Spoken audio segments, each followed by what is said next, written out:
የመቻል ስፖርት ክለብ በተለያዩ የሀገር ውስጥ ውድድሮች የተቋማችንን ስምና ክብር ከማስጠበቁ ባሻገር በዓለም አቀፍ ውድድሮችም ሰንደቅ ዓላማችን ከፍ ብላ እንድትውለበለብ በማድረግና የሀገራችንን ስም በማስጠራት ሰራዊታችንን እያኮራ የሚገኝ መሆኑ ይታወቃል። የስፖርት ክለቡ ለመከላከያ ሰራዊት ወታደራዊ ቅርስና ሙዚየም ጥናት አስተዳደር ያስረከባቸው ቅርሶችም በ1958 ዓ.ም 50 አለቃ ምንዳ ጀግናው በፈረስ ዝላይ ውድድር አሸናፊ የሆነበትን ዋንጫ ጨምሮ ክለቡ በእግር ኳስ፣ በአትሌቲክስ፣ በቮሊቦል ቡድኖች ውጤታማ የሆነባቸውን ዋንጫዎችና የክለቡን ጉዞ የሚያሳዩ የተለያዩ ፎቶግራፎችን ነው።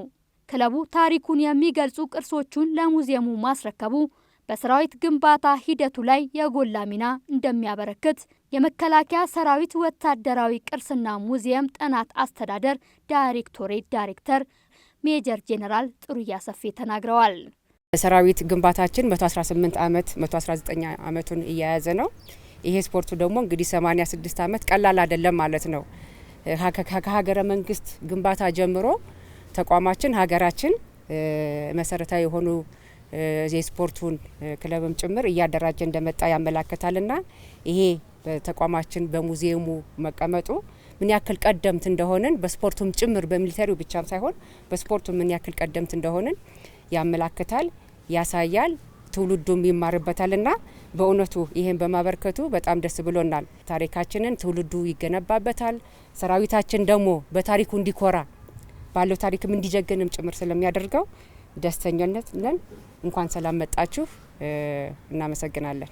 የመቻል ስፖርት ክለብ ስራ አስፈጻሚ ብርጋዴር ጄኔራል ኑሩ ሙዘይን በበኩላቸው የመቻል ስፖርት ክለብ በመከላከያ ሰራዊት ተቋም ታሪክ ውስጥ ትልቅ ቦታ ያለው መሆኑን ጠቁመው ቅርሶቹን ለሙዚየሙ ማስረከባቸው ለሰራዊታችንም ሆነ ሙዚየሙን ለሚጎበኝ ኢትዮጵያዊ ትልቅ መነቃቃትን የሚፈጥር ነው ብለዋል።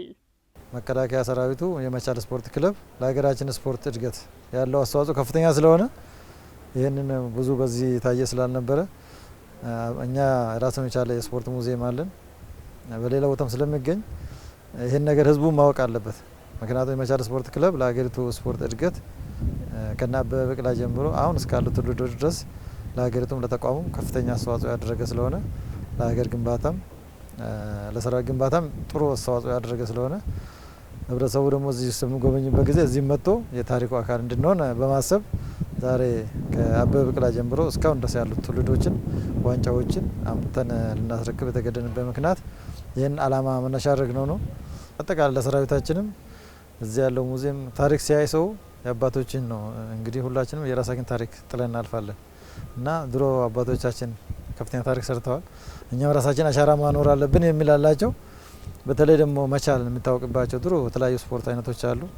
ያለ መድገም እኛ 82ኛ ዓመታችን ነው ዘንድሮ መቻል እንደ መቻል ተቋቋመ። በዚህ 82 ዓመት ደግሞ የሰራዊት ስራዎች ተመልሰው የሚያይበት የራሱን ታሪክ የሚሰራበትን ስለሆነ ለሰራዊታችንም መቻል ምን ሚና ነበረው ለሀገር ልማት ለሀገር እድገት የሚለውን ያሳያል። ለስፖርተኛም ደግሞ ከዚህ ተምሮ የራሱን ሚና እንዲወጣ የራሱን ታሪክ እንዲሰራ የሚያነሳሳው ነው። ብርጋዴር ጄኔራል ኑሩ ሙዘይን አክለውም ዛሬ ያስረከብነው ቅርስ እንደመነሻ ሲሆን በቀጣይ የተለያዩ የክለቡን ታሪክ የሚገልጹ ቅርሶችን የምናስረከብ ይሆናል ብለዋል። ሙዚየሙን የጎበኙ የመቻል ስፖርት ክለብ አባላት በሰጡት አስተያየት በጉብኝታቸው የሰራዊታችንን ታሪክ የሚያሳዩ ቅርሶች በአግባቡ ተደራጅተው በመመልከታቸው አድናቆት እንደፈጠረባቸው ጠቁመው ታሪክ በማስመዝገቡ ረገድ በስፖርቱ ዘርፍ የምናደርገው እንቅስቃሴ ትልቅ መነሳሳትን ፈጥሮብናል ብለዋል። መከላከያ ሙዚየም እዚሁ ሰፈራችን ራሱ እንዳለ አናውቀውም ነበርና እንደ አጋጣሚ አዲስ ነው አሁን ጊዜ የተሰራ ሎጂስቲክስ ምናምን ነበር የሚመስለንና አሁን ግን ስታይ ታሪካችን የአባቶቻችን ታሪክ ሙሉ እዚህ ውስጥ ከመዛገብታት ጀምሮ በጣም የተለያዩ ነገሮች እንዳሉና አሁን ጉብኝት አድርገናል። አገር ውስጥና በውጪ በመናደርጋቸው ውድድሮች ሻምፒዮን በመሆን የዚህ ቅርስ ተካፋይ መሆን ዋንጫችንንና ውጤታችንን በታሪክ መዛግብት ውስጥ እንደ ድሮ እንደ አባቶቻችን እንደ ወይም እንደ አበበ ቢቂላ እንደ ሙሉጽ ፈርጤ እንደ ማሞ ወልዴ የተለያዩ ውድድሮች በወንድም እግር ኳስም አለ በቮሊቦል አለ እንደነዛ ታሪካችንን ጽፈን እዚህ ውስጥ ማስቀመጥ አለብን ብለን በጣም ከፍተኛ ሞራል ተነሳስቶነት ይሰማናል። የኋላሽ ያበረታሻል።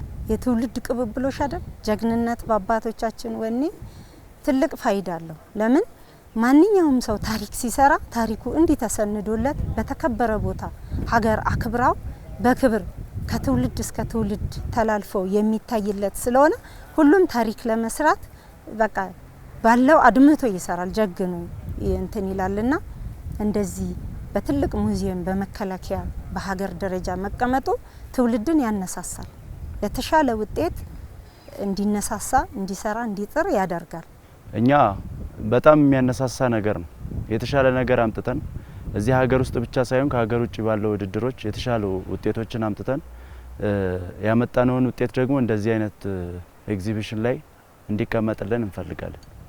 የመከላከያ ሚዲያና ኮሙኒኬሽን ማዕከልን ጨምሮ የተለያዩ የሰራዊታችን ክፍሎች አስቀምጠው ያቆዩትን ቅርስ ለመከላከያ ሰራዊት ወታደራዊ ቅርስና ሙዚየም ጥበቃ አስተዳደር ዳይሬክቶሬት ማስረከባቸው ይታወሳል።